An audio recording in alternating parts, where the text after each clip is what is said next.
Alors l'Inter, c'est quoi la suite pour l'Inter justement? On a parlé du Paris Saint-Germain tout le week-end. Est-ce qu'il faut s'attendre, Johan, à une refonte de l'effectif? Dans quelle proportion? Déjà commençons par Simone Inzaghi, on ne connaît toujours pas son avenir. Il Non. n'en a pas dit plus aujourd'hui. Entre l'Arabie Réunion, Saoudite, rester là ou partir ou un autre club en Italie. réunion avec les dirigeants demain, donc c'est là que ça va beaucoup se jouer. Tout se jouer, je ne sais pas, mais en tout cas, une grande partie de l'avenir à très court terme de l'Inter va se jouer parce que si Simone Inzaghi décide de partir pour X ou Y raison, et c'est vrai qu'on a un peu ce sentiment-là quand même en Italie, c'est que ce match-là va peser aussi dans sa réflexion. Euh, Outre le changement d'entraîneur, il y a ce que vont en dire les cadres de cet effectif-là. Est-ce que ça peut chambouler quelque chose à ce niveau-là? Déjà, il faut trouver un remplaçant aussi s'il vient à quitter l'Inter. Il y a beaucoup d'entraîneurs qui ont déjà rejoint d'autres clubs, qui restent sur le marché. Alors, on évoquait des entraîneurs mais qui sont sous contrat, avec des clubs qui ne veulent pas les laisser partir, comme Cesc Fabregas à Côme ou comme Roberto De Zerbi à Marseille. Donc, si lui part, si Simone Inzaghi part, il y a déjà la question du nouvel entraîneur. Ensuite, cette défaite-là, pour moi, elle montre une chose, mais je ne suis pas sûr qu'en Italie, on a la réflexion nécessaire parce que ça fait quand même plusieurs années qu'on est quelques-uns à le penser, à le marteler. Il faut travailler sur ce que tu veux faire de ton championnat, en réalité, sur qu'est-ce que tu veux faire de ton championnat, comment tu veux qu'il progresse. Et là, le mouvement n'est pas seulement interiste, le mouvement doit être plus global. Mais quand on a une fédération et une ligue bourrée d'incapables, ça devient tout de suite un petit peu plus compliqué. Il faut réussir à avoir d'autres profils de joueurs. J'invite les gens à réécouter, s'ils en ont l'occasion et la patience, l'émission qu'on avait fait à Rome avec Florent Ghisolfi, où on avait parlé de cette intensité-là en Ligue des Champions, et on avait parlé de profils comme Manu Koné, par exemple, à la Roma, qui fait énormément de bien, d'un Zambo Anguissa à Naples, qui est devenu un pilier, et certains se disent, mais comment un joueur comme ça peut être aussi bon? Mais parce qu'il a un profil qui est tellement absent en Italie que dès que tu mets des joueurs qui ont un peu ce dynamisme, ces projections sans ballon, avec ballon, cette capacité à jouer un petit peu rapidement, Ça se voit. à être explosif, ça se voit. Et la réalité de la finale de Ligue des Champions, c'est que tu as une équipe qui a des profils multiples, capables de tout faire, dont des joueurs de 1 contre 1 très dynamiques, avec un gros volume de course. De l'autre, tu as plein de joueurs qui sont habiles avec le ballon, mais dès qu'on les met sous pression, eux, ils n'ont pas forcément la caisse et le répondant physique. Et d'ailleurs, c'est intéressant de voir que l'un des seuls à l'avoir, cette caisse-là, il est resté sur le banc tout le match, Davide Fratesi, qui lui est un joueur qui peut répondre à cette intensité physique-là. Donc le deuxième élément, c'est la réflexion qu'on doit avoir, mais moi je suis persuadé qu'elle n'arrivera pas parce qu'on est dans l'immobilisme total en Italie sur, après cette lourde défaite-là, de ce qu'on veut proposer en tant que club italien en Coupe d'Europe. La troisième chose, on revient à l'Inter un instant, c'est comment remodeler un peu ton effectif, parce que c'est pas une claque qui doit te faire tout changer. Par contre, ça doit te montrer le chemin qu'il reste à parcourir pour redevenir un grand d'Europe. Et Euh, concrètement, sur les individualités de l'Inter, quels sont ceux qui sont susceptibles de partir cet été-là? alors déjà, tu as des joueurs qui sont en fin de contrat, et donc ça c'est important. Arnautovic, De Vrij et Correa. Juste un petit truc, quand on dit aussi que le football italien n'a pas d'argent, Arnautovic, De Vrij et Correa, c'est 18 millions de masse salariale à 3 avec les charges. Donc moi, j'adore quand on me dit, et en Italie on me le dit souvent, qu'on n'a pas d'argent.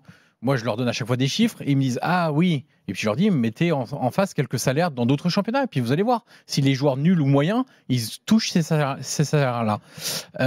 Ensuite, il y a pour moi, mais c'est pas la première année que je le dis, Mkhitaryan, il a beau être incroyable de longévité, mais ça doit devenir aujourd'hui un joueur de complément. Donc la saison prochaine, je m'attends à voir un Mkhitaryan devenir un joueur de complément. Il ne peut plus enchaîner des saisons à 50 matchs. Ce n'est plus possible. Il tire la langue plusieurs fois, à plusieurs moments dans la saison. Tu es obligé de le reposer, c'est normal. Il faut améliorer le banc, parce qu'on l'a vu en finale de Ligue des Champions. Il y a un banc qui est décisif et il y a un banc qui n'existe pas. Le banc de l'Inter n'existe pas, donc il y a des changements à faire. Et il faut rajeunir de manière considérable l'effectif. 30 ans, plus de 30 ans d'âge moyen, sur cette finale-là. Alors, le premier joueur qui a signé, c'est Sucic du Dinamo Zagreb, un milieu de terrain qui est très intéressant, 21 ans. Luis Enrique de l'OM, 23 ans. Luis Enrique qui a un profil de dribbleur un peu rapide, etc. Donc là, ça va un petit peu dans le bon sens. Mais il y a un vrai chantier, et encore plus si Simone Inzaghi part. Mais ce qui est intéressant, c'est qu'ils ont l'argent pour le faire, le chantier. Parce que tu pourrais arriver en fin de course et te dire, bah, on n'a pas l'argent, comment on fait pour renouveler totalement l'effectif? Eux, ils sont sur une saison mémorable en termes économiques, alors pas en termes de résultats, puisque c'est un peu le Leverkusen de 2001, là, pour le coup. Ils pouvaient tout gagner, ils n'ont rien gagné. Mais ils ont fait 130 millions d'euros sur la Ligue des Champions. Ils ont le mondial des clubs. Première fois depuis 1995, on estime aujourd'hui, que l'Inter va sortir un bilan économique dans le vert. Depuis 1995.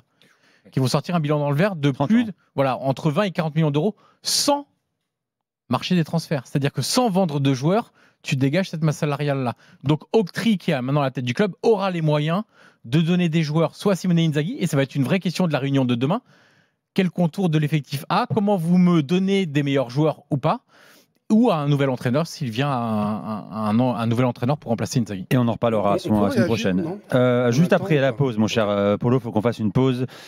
Important aussi, ce que tu viens de dire, d'autant plus que le Napoli, cette fois-ci, aura la Ligue des Champions à jouer. Comme le Milan est dans une reconstruction d'effectifs avec un nouvel entraîneur. La Juve, on ne sait pas encore ce qui va se passer au niveau de Milan, reconstruction l'Atalanta n'a plus son entraîneur. Gasperini arrive à la Roma, donc il doit installer ses méthodes. Donc l'Inter a encore une marge de manœuvre pour remporter des titres la saison prochaine. Il y a des feux verts, effectivement. Tu voulais réagir à ce que disait Yohan? C'est juste 5 secondes. Vas-y. J'aime bien le bilan de Yohan, mais ce qui me dérange dans la façon dont on parle de l'Inter, c'est qu'on a l'impression que c'est une déception, cette défaite en finale, et que tout est cassé, tout est dramatique.